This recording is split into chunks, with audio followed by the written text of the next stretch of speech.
ಅದರಲ್ಲಿ ಆ ರೇಂಜಿನ officer ವರ್ಟಿಕಾ ಕಟ್ಲಿಯಾ IG ಅವತ್ತು ಸಂಜೆ ಆ ಜಾಗಕ್ಕೆ ವಿಸಿಟ್ ಕೊಡ್ತಾರೆ. ದಾವಣಗೆರೆ SP ಹೋಗ್ತಾರೆ, ಚಿತ್ರದುರ್ಗ SP, ತುಮಕೂರಿನ SP 3 ಜನ ಹೋಗ್ತಾರೆ. ಅಲ್ಲಿ ಇನ್ನು ಆಫೀಸರ್ ಇನ್ಚಾರ್ಜ್ ಯಾರಿರ್ತಾರೋ ಅವ್ರು ಚಾರ್ಜ್ ತಗೊಂಡಿರಲ್ಲ. ಅಂತ ಸಂದರ್ಭದಲ್ಲೂ ಅಲ್ಲಿ ಏನು ಆಕ್ಷನ್ ಪ್ಲಾನ್ ಮಾಡೋದಿಲ್ಲ. ಸೆಕೆಂಡ್, ಅದಾಗಿದ ಕೆಲವೇ ಕ್ಷಣಕ್ಕೆ ಇಲ್ಲಿನ ಒಬ್ರು ಮಿನಿಸ್ಟರ್ ಅಲ್ಲಿ ಮಾತಾಡಿ ಹೇಳ್ತಾರೆ ಏನಾಗಿದೆ ಸಾಯೋದಕ್ಕೆ ಮೊದಲೇ ಅನೌನ್ಸ್ ಆಗೋದಕ್ಕೆ ಮೊದಲೇ ಒಬ್ರು ಮಿನಿಸ್ಟರ್ ಹೇಳ್ತಾರೆ ಆಫ್ ದ ರೆಕಾರ್ಡ್ ಅದು ಕಾಲ್ ರಿಜಿಸ್ಟರ್ ಓಪನ್ ಆಗಿದೆ. ಅವ್ರು ಹೇಳ್ತಾರೆ ಏನ್ ಕಾಂಪನ್ಸೇಷನ್ ಕೊಡ್ಬೇಕು ನಾವು ಕೊಟ್ಬಿಡೋಣ. ನಿಮಗೆ ಅನ್ಸುತ್ತೆ ಇದು ಪ್ರೀ ಪ್ಲಾನ್ ಕೊಟ್ಟವ್ರಲ್ಲ 25 ಲಕ್ಷ ಯಾವ ಅಕೌಂಟಿಂದ ಕೊಟ್ಟವ್ರೆ? 25 ಲಕ್ಷ ಇನ್ಕಮ್ ಟ್ಯಾಕ್ಸ್ ಏನು ಮಾಡ್ತಾ ಇದೆ?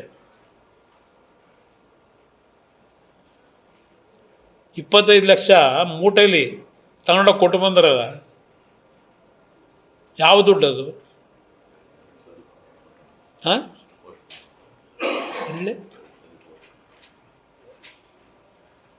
ಇಲ್ಲಿ ಅದಕ್ಕೆ ಹೇಳಿದ್ದು ಹಿರಿಯ ಅಧಿಕಾರಿಗಳಿದ್ದರು. ನಿಮ್ಮ IG ಹೇಳಿದ್ರಲ್ಲ ಹೆಸರಿಗೆ ಹೆಣ್ಮಗಳದು, ಆ ಹೆಣ್ಮಗಳು ಸ್ಪಾಟಲ್ಲೇ ಇದ್ದರು.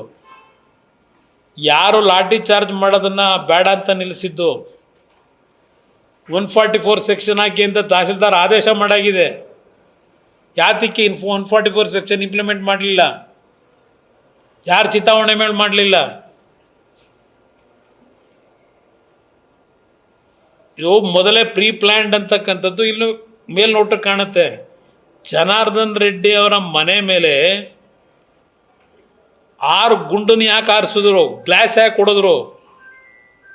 ಆಟೋದಲ್ಲಿ ನೀವೇ ತೋರಿಸ್ತೀರಿ ಟಿ ವಿಲಿ, ಪೆಟ್ರೋಲ್ ಬಾಂಬ್ಗಳನ್ನ ಇಟ್ಕೊಂಬರ್ತಾರೆ, ಪೊಲೀಸ್ ತರ ತೆಗೆದು ನೆಲದ ಮೇಲೆ ಹಾಕ್ತಾರೆ. ಆ ಆಟೋ ಸೀಸ್ ಮಾಡಬೇಕು ಅನ್ನೋದು ಬೇಡ? ಆಟೋ ಇದನ್ನು ತಂದಾಗ ಪೆಟ್ರೋಲ್ ಬಾಂಬ್ಗಳನ್ನ ಸೀಸ್ ಮಾಡಿದ್ರೆ ಆಟೋನ ಹೇಳ್ತಾ ಹೋದ್ರೆ ಹಲವಾರು ವಿಷಯಗಳು ಹೇಳ್ಬೋದು. ಇಲ್ಲಿ ಯಾತಕ್ಕೆ ಪೆಟ್ರೋಲ್ ಬಾಂಬ್ ತಂದವ್ರು ಯಾರು? ಜನಾರ್ದನ್ ರೆಡ್ಡಿ ಮನೆ ಮುಂದೆ. ಏನು ಜನಾರ್ದನ್ ರೆಡ್ಡಿ ಮಧ್ಯೆ ತಂದು ಇಟ್ಕೊಂಡಿದ್ರಾ? ಸದ್ಯ ಅವ್ರ ಮನೇಲಿ ಯಾರು ಹೋಗ್ಬೇಕಾಗಿತ್ತೋ ಆ ಗುಂಡೇಟಲ್ಲಿ, ಈಗ ಅದು ಎಂಥದೋ ಯಾರ್ಯಾರಿಗೆ ಗನ್ ಕೊಟ್ಟವ್ರೆ, ಯಾಕೆ ಕೊಟ್ಟವ್ರೆ, ಈಗ ತನಿಖೆ ಮಾಡ್ಕೊತಾರಂತೆ ನಮ್ಮ ಡೆಪ್ಟಿ CM. ಅದಕ್ಕೆ ಅಮೇರಿಕದಿಂದ ಕರ್ಕೊಂಬರಕ್ಕೆ ಹೇಳೋರಲ್ಲ, ನಮ್ಮ ಕೈಲಿ ಆಗಲ್ಲ, ಕರ್ನಾಟಕದಲ್ಲಿ ನಾವೆಲ್ಲ ನರ್ಸತ್ತಿದ್ದೀವಿ, ಅಮೇರಿಕದಿಂದ ಕರ್ಕೊಂಬರ್ಲಿ ಅಂತ ಹೇಳ್ತಾವ್ರೆ. ನನ್ನ ಇವ್ರು ಯಾವ ಎನ್ಕ್ವೈರಿ ಮಾಡ್ತಾರೆ? ಇವರು CBI ಕೇಳಿದ್ರೆ ಅದಕ್ಕೇನೋ ಒಂದು ಹೇಳ್ತಾರೆ. ಇವರು ಯಾರೋ ಒಬ್ಬರು ನಮ್ಮ ವಿರೋಧ ಪಕ್ಷದ ನಾಯಕರೇ ಸಿಟ್ಟಿಂಗ್ ಜಡ್ಜ್ ಕೈಲಿ ಮಾಡಿಸಿ ಅಂದವ್ರೆ.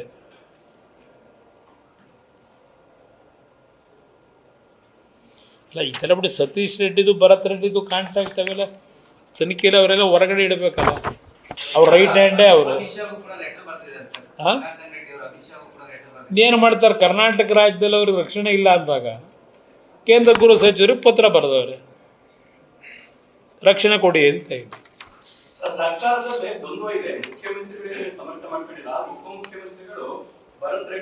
ಓಪನ್ ಆಗಿ ಹೇಳೋರಲ್ಲ ನಾನು ಬೆಂಬಲ ಇದೆ ಅಂತ. ಯಾಕೆಂದ್ರೆ ಒಬ್ಬ MLA ಸಿಗ್ತಾರಲ್ಲ ಸಪೋರ್ಟ್ಗೆ, ಅವರಿಗೆ ಕಾಂಗ್ರೆಸ್ ಕಾರ್ಯಕರ್ತ ಸತ್ತಿರೋದು ಯೋಚನೆ ಇಲ್ಲ. ಇವ್ರ ಗುಂಡೇಟಲ್ಲಿ ಅವ್ರಿಗೊಬ್ಬ MLA ಬೇಕು ಓಟ್ ಹಾಕ್ಸ್ಕೊಳ್ಳೋದಕ್ಕೆ, ನೆಕ್ಸ್ಟ್ ಮುಖ್ಯಮಂತ್ರಿ ಆಗಬೇಕಲ್ಲ. ಅದಕ್ಕೆ ಭರತ್ ರೆಡ್ಡಿ ಬೆಂಬಲ ಅವರು. ನಡೀತಾ ಇರೋದು ಇದೆ ಇಲ್ಲಿ.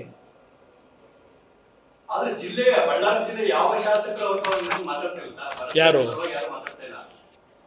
ನೀವೇ ಇವತ್ತು ಪತ್ರಿಕೆಯಲ್ಲಿ ಬರ್ತಿದ್ದೀರಲ್ಲ, ಭರತ್ ರೆಡ್ಡಿ ಮನೆ ಮುಂದೆ ಖಾಲಿ, ಜನಾರ್ದನ್ ರೆಡ್ಡಿ ಮನೆ ಮುಂದೆ ಜನಜಂಗುಳಿ ಅಂತ ಬರ್ತಿದ್ದೀರಿ. ಪೊಲೀಸ್ ಸ್ಟೇಟ್ಮೆಂಟ್ ಕೊಡೋಕ್ಕಿಂತ ಮುಂಚೆ ತೊರಂಗಲ್ ಏರ್ಪೋರ್ಟ್ ಅಲ್ಲಿ ಡಿಸ್ಟ್ರಿಕ್ಟ್ ಇನ್ಚಾರ್ಜ್ ಮಿನಿಸ್ಟರ್ CM ಮತ್ತೆ ಭರತ್ ರೆಡ್ಡಿ ಮೀಟಿಂಗ್ ಮಾಡ್ತಾರೆ. ಅದರಿಂದಲೇ ನಾನು ಹೇಳ್ತಾ ಇರೋದು, ಈ ಸರ್ಕಾರದಲ್ಲಿ ಯಾವುದೇ ರೀತಿಯ ತನಿಖೆಗಳು ಸತ್ಯಾಂಶ ಹೊರಗೆ ತರಲಿಕ್ಕೆ ಸಾಧ್ಯ ಇಲ್ಲ. ನಿಮ್ಮ home minister, deputy chief minister, CM ಕರೆದು ಏನು ಹೇಳ್ತಾರೆ ಅದನ್ನು ಬರ್ಕೊಡ್ತಾರೆ ಅಷ್ಟೇ.